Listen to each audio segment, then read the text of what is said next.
Bonjour à tous et bienvenue dans ce nouveau numéro du 7-8 Culture et tout de suite le sommaire de ce mercredi 13 juin.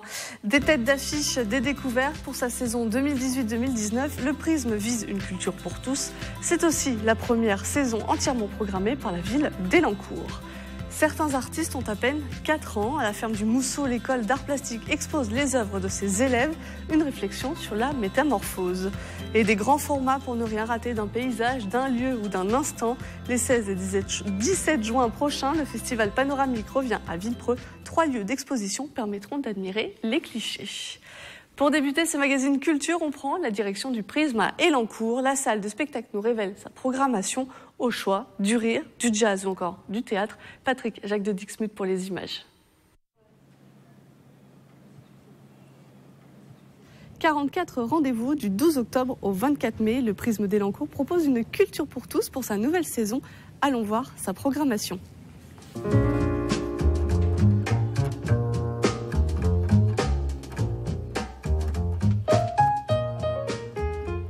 Virginie Marson, bonjour. Bonjour. Alors, vous êtes la nouvelle directrice du Prisme et pour cette saison 2018-2019, c'est assez éclectique. Il y a de tout. Du théâtre, des concerts.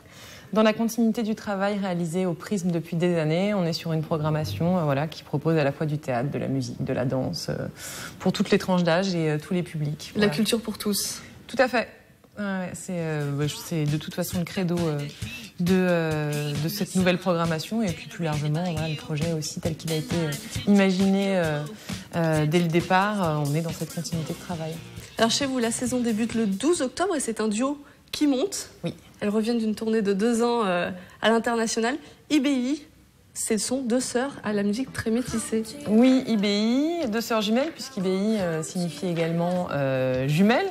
En langue yoruba, qui est la langue en fait des esclaves noirs déplacés à Cuba. Ce sont les 2 filles d'un percussionniste du Buena Vista Social Club, un pédigré intéressant. Et en fait, elles ont connu une carrière assez fulgurante.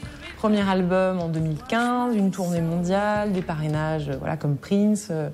Donc voilà, une trajectoire assez improbable. Elles sont sur un métissage musical entre la soul, l'électro, les musiques traditionnelles. Elles sortent un 2e album, enfin elles l'ont sorti d'ailleurs déjà, qui s'intitule H. Donc on les accueille dans le cadre de cette nouvelle tournée. Et puis elles viennent au Prisme donc, pour l'ouverture de saison. Ce sera le premier spectacle de la saison. En configuration grande salle, assis debout, puisqu'on est sur des concerts de musique actuelle plutôt festifs, avec la possibilité aussi d'être assis malgré tout.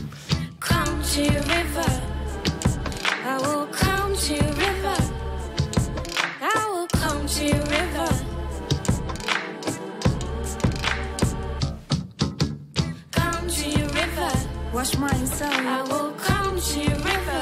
Wash my soul. I will come to your river. Wash my soul again. Alors votre programmation, il y a aussi des têtes d'affiche. On ne pourra pas toutes les citer. General Electric, Éric Métayer, Lionel Astier, Frédéric Bourali, qu'on connaît surtout sur une série. Oui. Manu Payette, Arthur H, c'est pareil. On ouvre large. Oui, on ouvre large et dans tous les champs artistiques, puisque à la fois en musique actuelle, on vient de l'évoquer avec IBI. Arthur H, je pense que beaucoup le connaissent, avec un 10e album qui est assez merveilleux, qui s'intitule Amour Chien Fou. Double album dédié à l'amour sous toutes ses formes. On l'accueillera également donc la saison prochaine. J'ai plus tout à fait les dates en tête, mais voilà, vous avez la magnifique plaquette. Exactement. Arthur H, dans le champ du théâtre, donc vous l'avez cité, Éric Métayer, la leçon de danse, mais aussi Éric Métayer, Andrea Bescon. Andrea Bescon, voilà. Ils ont fait très beau Les Chatouilles. Les Chatouilles, au préalable, qui était une adaptation un peu du parcours d'Andrea Bescon. Et puis là, on est dans un registre très différent, une comédie romantique sensible, une ode à l'humanité, 2 personnalités complètement improbables qui vont se croiser, une danseuse blessée, un scientifique autiste qui ne supporte pas qu'on le touche, et puis ils vont se croiser pour une leçon de danse, et de ça va naître une relation assez incroyable pour ce spectacle. Et puis après, dans le champ de l'humour, effectivement, une programmation très variée avec des grands noms du one-man show, François-Xavier de Maison, Manu Payette, et Alex Vizorek, chroniqueur lui à France Inter, et qui parle de la culture. Qui parle de la culture. Alex Vizorek est une œuvre d'art qui propose du coup à la fois de vous cultiver tout en vous en passer un agréable moment. Ce sont des œuvres résolument contemporaines d'aujourd'hui, et on va plus loin parce qu'il y a des classiques revisités comme Le Misanthrope. Chez vous, c'est le 20 novembre. Voilà, alors un misanthrope versus ou version, alors là en l'occurrence c'est version politique. Alors c'est aussi, vous le disiez, les classiques, là on est sur du Molière, qui se prête très souvent en fait à une recontextualisation dans le monde contemporain. Ce sont des textes d'une extrême modernité en fait, et c'est le cas avec ce misanthrope qui s'adapte particulièrement bien. Voilà, ça se passe dans un cabinet politique. Auprès d'un... L'action se situe, il y a eu un changement de ministre, et puis voilà, tout l'aéropage du personnel qui est en train d'évoluer, les conflits d'intérêts, et puis notre Alceste au milieu de tout ça, qui est absolument tiraillé par son souci d'intransigeance, de droitesse, d'honnêteté. Donc, tous les ingrédients sont réunis pour refaire vivre ce texte de Molière dans une époque très contemporaine. On aura aussi un mentor de Corneille. Là, c'est un texte un peu moins connu. Ça fait pas partie des plus montés de l'auteur. Les grands classiques. Voilà, mise en scène de Julia Vidi. Une relecture très vitaminée, aussi transposée avec des éléments en tout cas qui sont du monde contemporain et à la fois pas. On est sur des choses qui se croisent, l'époque se mêle. Et puis on y parle du mensonge et de l'utilisation du mensonge, notamment dans une société qui ne jure que par l'image, avec une mise en scène et une scénographie assez incroyable. Tout un jeu de miroir au plateau, c'est un très joli spectacle. On a commencé avec de la musique, on va refaire un petit mot sur la musique parce que le prisme aussi c'est le jazz. Oui. Il y a des rendez-vous.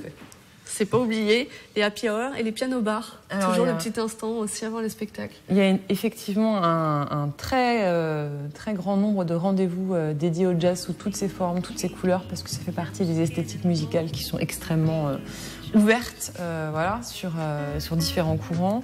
Et puis nous, on a différents formats aussi pour permettre aux spectateurs de vivre ces moments-là. Les happy hours, tous les jeudis, en dehors des vacances scolaires, avec une programmation. Alors là, je vais parler de Vincent Touchard, qui est notre directeur artistique pour la programmation de jazz, qui, en tout cas sur tous ces petits formats-là, qui sélectionne des groupes issus de divers horizons et avec des sensibilités artistiques différentes. Donc ça, c'est tous les jeudis. Vous pouvez boire un coup, grignoter quelque chose au bar du théâtre tout en appréciant une programmation qui change toutes les semaines. Voilà, les piano-bars qui sont, eux, posés avant les représentations de spectacle. Donc là, avec un groupe résident dont Vincent fait partie. On est plus du coup sur une ambiance musicale fort appréciable. Des jazz passion, il y en a 4 dans l'année. Et Vincent a travaillé cette année autour de la thématique du métissage. Donc vous découvrirez sur ces 4 rendez-vous musicaux qui sont en petite salle. C'est pareil, du coup, toute la pluralité, la richesse de ce que le jazz peut avoir à offrir. Et puis en grande salle, des têtes d'affiche, Émile Parisien, Vincent Perani. Donc il y aura de quoi satisfaire les oreilles les plus exigeantes. On a donné beaucoup de rendez-vous, mais est-ce qu'il y a un spectacle à ne pas rater ? Votre coup de cœur peut-être, votre coup de pouce. Oui, c'est vrai que, et c'est notamment eux qui ont fait la mise en espace de la soirée de présentation de saison hier, la compagnie Teknaï, avec qui j'ai un attachement particulier puisque je les connais bien, avec le spectacle Sosie. On est un peu dans l'écriture de l'émission Striptease, pour ceux qui s'en souviennent, où on dresse qui dressait des portraits de personnages assez improbables, atypiques. Puis là, c'est un trio, donc pour ce spectacle, un trio de personnages qui se réunit pour créer un spectacle de sosie. Michel Berger, Céline Dion et Francis Cabrel. Et le spectacle repose en fait sur l'équilibre entre du cynisme, beaucoup d'humour noir et puis une vraie sensibilité, c'est-à-dire que passer la première approche qu'on peut avoir, où on peut être tenté de vraiment rire de ces personnages-là, il y a une sensibilité qui est offerte à découvrir. C'est un très joli spectacle, vraiment en écriture contemporaine, écriture collective au plateau. Poney. Merci Virginie Marson. Alors pour découvrir toute la programmation et réserver vos billets, direction kiosque.ski.fr. Et cette saison est la première programmée par la ville d'Élancourt depuis le 1er janvier. La commune gère l'équipement La Maison pour tous, qui comprend notamment la salle de spectacle. Des précisions avec Laurent Mazouri, maire adjoint en charge de la culture. C'est une première dans la continuité, puisque la volonté de la ville d'Élancourt, ça a été bien entendu de maintenir l'offre culturelle et la programmation dans sa philosophie telle qu'elle existait depuis des années avec succès, mais de venir y rajouter un ensemble de nouveaux éléments plus ouverts, j'allais dire d'une programmation passerelle, de façon à faire que cela réponde à plus d'attentes d'un nouveau public et que de nouveaux clients élancourtois, consommateurs de culture, passionnés de culture, aient le courage de pousser la porte du prisme. Être spectateur et artiste pendant une année scolaire. 13 classes saint-quentinoises ont participé à la 19e édition de Danse à l'école, un parcours d'éducation artistique et culturelle piloté par le Prisme et Saint-Quentin en Yvelines. Samedi 9 juin, ils ont restitué leur travail. Les images sont signées Nicolas Dandry.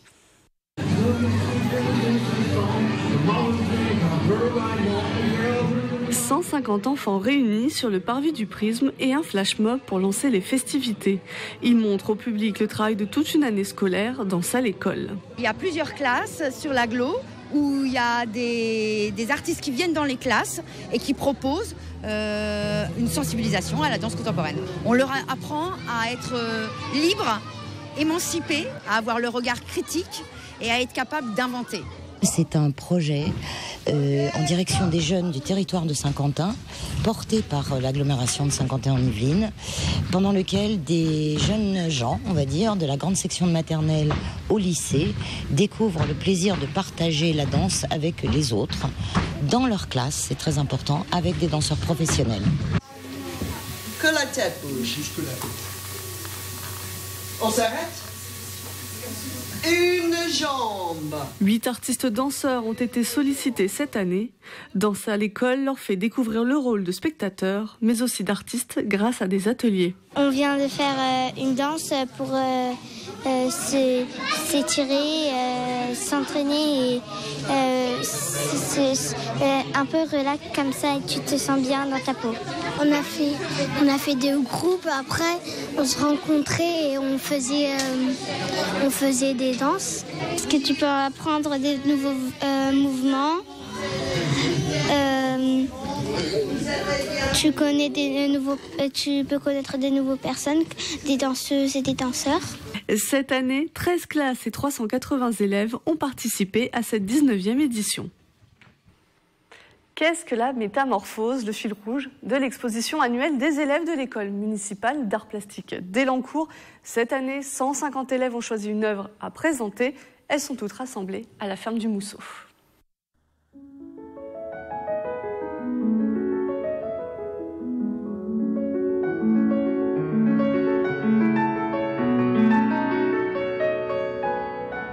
Sortir de l'atelier, de l'enseignement, exposer son œuvre au regard de l'autre.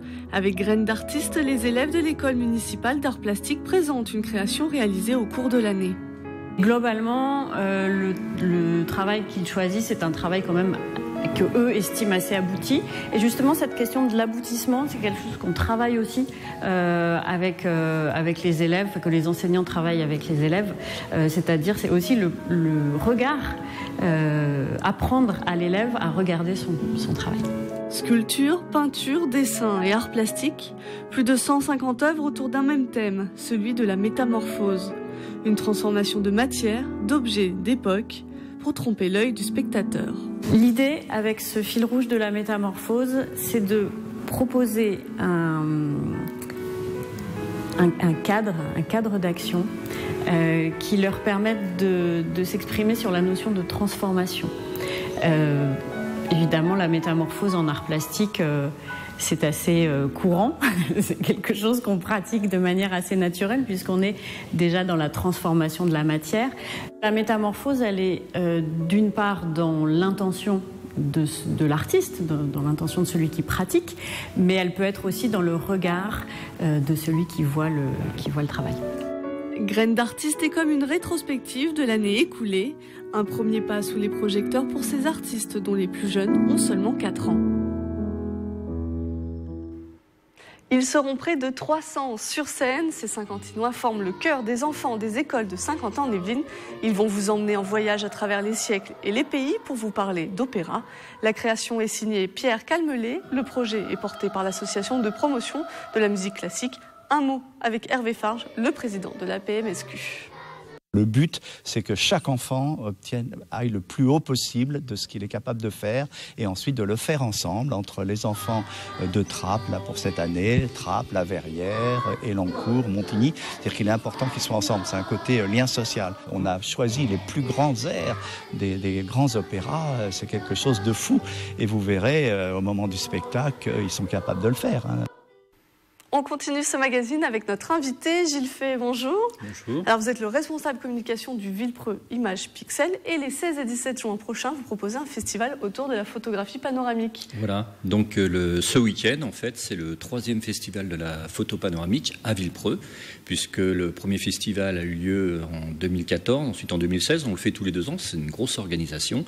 Et donc là, on va présenter dans 3 salles dans Villepreux plus de 140 photos panoramiques. Alors pourquoi la photographie panoramique déjà ? Alors en fait, la photo panoramique, déjà, ça nous oblige à les imprimer. Parce que c'est vrai que maintenant, avec les téléphones, les smartphones, les petits compacts, beaucoup de gens prennent des photos, soit ne les regardent pas, soit les mettent sur leur ordinateur, soit les mettent évidemment sur les réseaux sociaux. Mais l'avantage du panoramique, pour que ça soit vraiment intéressant, il faut l'imprimer. Et c'est vrai que la photographie, avant tout, c'est une impression, puisqu'une photographie, quand elle est imprimée sur un beau papier, donne un autre piqué, comme on dit, au niveau de la photo. Donc on a... Pour votre information, on a par exemple une photo qui va faire plus de 7 mètres et la plus petite fera 60 cm. Et en termes de technique, c'est un style qui demande une connaissance particulière, un matériel spécifique ou pas du tout? C'est juste un peu de savoir-faire. Alors un petit peu de savoir-faire, oui, puisque bien sûr, quand on parle de photo panoramique, c'est pas la touche panoramique, vous savez, avec le smartphone où on balaye. On se déplace. Ce qui est déjà un début, c'est très très bien. Mais là, en fait, l'intérêt de la photo panoramique, c'est qu'on va assembler. En fait, on va prendre plusieurs photos sur un paysage ou autre, des animaux dans la forêt, peu importe. Et donc, en fait, on va assembler toutes ces photos de façon à avoir déjà beaucoup plus de pixels, donc une définition beaucoup plus grande. Et quand on l'imprime, on peut voir les détails beaucoup plus en détail. Et donc, il faut chercher aussi, ça attire l'œil pour voir les petits détails qu'aurait vu le photographe et vous les mettre en avant. Voilà. D'ailleurs, il y a une photo qui sera exposée qui s'appelle « Où est Gilou ?» Je ne vous donne pas l'auteur, je vous devinerai. Où est Gilou ? Puisqu'en fait, c'est une photo qui a été prise sur une plage en Hollande. Et donc, on peut aller chercher justement tous ceux qui sont sur la plage. C'est très intéressant. Alors, les photographies qui sont présentées sont notamment celles d'un concours. Elles ne sont pas affichées par hasard. Alors, effectivement, on a eu plus de 200 inscriptions à notre concours qui a démarré déjà en décembre à peu près, décembre-janvier. Et donc, il y a eu une première sélection par un jury. Et donc, on a sélectionné des finalistes qui auront la joie d'être exposés donc, sur nos 3 salles. On en reparlera tout à l'heure. Et pourront repartir, puisqu'on a imprimé leurs photos, et pourront partir avec leurs photos. Donc, il y a 2 jugements. Il y a une première sélection, on a sélectionné les 20 premiers.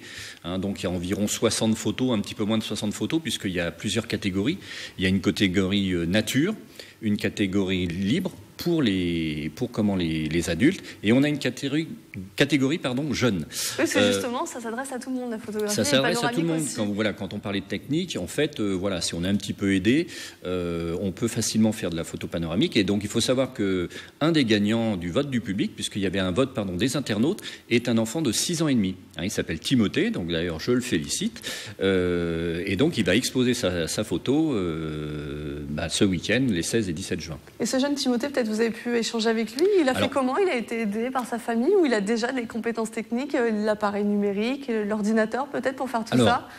Oui, l'ordinateur c'est obligatoire puisqu'en fait on va faire d'ailleurs une démonstration, on va parler des animations, mais il y a des animations, c'est-à-dire qu'on va pouvoir justement, le samedi il y a des ateliers et le dimanche où on peut même venir carrément dimanche avec son appareil photo et on va vous initier à la photo panoramique. Et alors effectivement il faut un ordinateur pour assembler ces photos. Je crois que le papa est informaticien, donc ce qui fait que ça aide un petit peu. Mais enfin, il a 6 ans et demi, vous verrez sa photo, je vous laisse la découvrir. Elle est vraiment très sympa parce que l'œil du photographe, c'est quand même ce qui est le plus important chez un photographe. Et justement, vous, en tant qu'organisateur, en regardant tout cela, si un téléspectateur se dit... Moi aussi, j'ai envie d'en faire de la photo panoramique. Comment on fait des petits conseils? Alors, je dirais déjà bienvenue au club. Mais sinon, en fait, on va lui expliquer un petit peu que c'est pas très compliqué. Il suffit, petite technique de prise de vue. Maintenant, on a des logiciels très faciles. Je dirais, il suffit de mettre des photos et c'est le logiciel qui va travailler. Il y a un petit peu de travail de retouche, mais on n'est pas obligé non plus de faire de la grande retouche. Et très vite, on sort une photo qu'on peut voir sur un écran, même en 16/9, seulement surreptitie. Et le but, c'est de l'imprimer. Donc là, maintenant, il y a plein de sites où on peut imprimer largement sa photo. Et on peut tout photographier en panoramique. Écoutez, il n'y a pas de limite. Non, il n'y a pas de limite puisque c'est la limite de l'imagination, si j'ose dire. Alors évidemment, le plus facile, c'est de prendre par exemple un paysage. Parce que l'intérêt du panoramique, si je veux prendre par exemple la ville de Saint-Quentin ou le centre commercial, je vais pouvoir balayer, alors que sur un appareil photo, on est quand même limité. Donc là, l'intérêt, c'est qu'on peut balayer. On peut prendre le pont de la Concorde jusqu'à la Tour Eiffel si on veut, puisqu'on a même des photos en 360. Alors justement, ça m'incite à vous parler de Christophe Gressin, qui est notre invité d'honneur, parce que lors de tous nos festivals, on a eu des invités d'honneur, et cette année, c'est après Arnaud Frisch, c'est Christophe Gressin, et qui va faire une conférence samedi à 15h, la salle L'Annexe, on va reparler des salles, sur le 360. Donc une technique un petit peu spécifique, là, qui demande un niveau un petit peu plus expert, mais l'intérêt, c'est qu'on peut monter les photos et après faire ce qu'on appelle des visites virtuelles, vous savez, où on clique sur la photo et on va aller dans le château, la tour, les jardins, admettons, voilà. Donc, merci Gilles Ferland. On est un peu pris par le temps, mais pour ne rien manquer du festival panoramique, le site va s'afficher en bas de l'écran. Et je le rappelle, c'est à Villepreux et c'est les 16 et 17 juin. Alors maintenant, on part à Trappes, à la Meurice, qui a accueilli hier soir, mardi 12 juin, les phases finales du 19e championnat inter-collège de magie d'improvisation. 4 collèges étaient en compétition et c'était le public qui était chargé de les départager. Retour sur cette soirée avec Aurélie Ronze, Yves Upstenberger et Patrick Jacques de Dixmude. Les champions du 19e championnat intercollège de match d'improvisation sont les collégiens du collège de la Maresseau. Explosion de joie pour Nathan, Marie, Cyrine, Nicolas, Arthur et Lali. Ce sont ces collégiens de Coignières qui ont été désignés par le public de la Meurice pour remporter le trophée de cette 19e édition du SICMIT organisée par Déclic Théâtre. Une année de travail récompensée. Il fallait croire, première année, on gagne la première fois. Du coup, c'est super et je ne sais pas comment expliquer l'enthousiasme, c'est génial. Gang des femmes à barbe ou encore un navire sans avenir. Durant la soirée, 4 collèges de Trappes, Elancourt, Montigny-le-Bretonneux et Coignières se sont affrontés sur ces thèmes d'improvisation. C'est mon gang. Donc, quel gang? Le gang des femmes à barbe, voilà, arrête la barbe. À chaque fois que je fais des bisous, regarde, c'est un bureau secret. Pour ces phases finales, quelques règles à respecter comme la construction de l'histoire et le respect de la langue française. À la fin de chaque passage, le public donne son verdict. Pour sa première participation, le collège La Maresseau a remporté tous les suffrages. Ils viennent là avec juste la folie du jeu et en fait, du coup, ils sont complètement détachés de l'enjeu. Et c'est ça qui a fait la différence.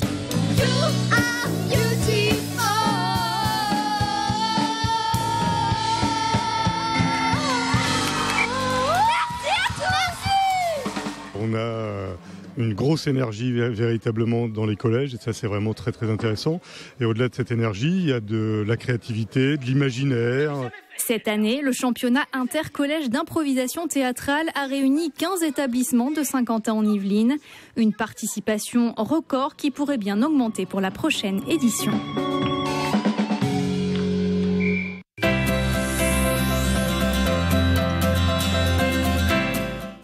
Le coup de cœur ciné de la semaine, c'est celui de Gaël Pinault du Grenier à Sel de Trappes, on l'écoute. C'est le mois de juin, c'est les vacances, c'est la fin de l'année. Alors pour fêter ça, nous on vous propose au Grenier à Sel plusieurs cadeaux. Le premier, on en parle depuis quelques temps, depuis fin mars, on vous a proposé des films, on vous a proposé de choisir le film que vous voulez voir. Ce sera donc ce vendredi 15 juin à 20h45. Le film qui a été élu, le film qui a eu le plus de votes, c'est La Ronde, un film français de 1950 de Max Ophuls, dans lequel on retrouve un paquet d'acteurs. On a donc Gérard Philippe, Simone Signoret, Serge Reggiani, Daniel Gélin, etc. C'est donc ce vendredi 15 juin. Mais le deuxième cadeau, et là, c'est un peu une surprise, c'est une avant-première d'un film que j'ai vu, que j'ai choisi, que j'ai envie de vous montrer. C'est donc l'avant-première d'un film surprise. Ce sera le vendredi 22 juin à 20h45. Soyez curieux, c'est une avant-première, donc c'est vraiment un cadeau. Le film sortira plus tard. Je vous donne aucun indice parce qu'avec Internet, on peut trouver très facilement ce que c'est. En tout cas, faites-nous confiance, c'est vraiment un bon film. À noter dans vos agendas prochainement, nous avons aussi le dernier film de notre sélection, Les Lumières du Grenier, ce sera Les Dents de la Mer, juste avant les vacances, le vendredi 6 juillet, avant de partir à la piscine ou à la mer. Et nous participons aussi au festival Images Vagabondes au mois de juillet.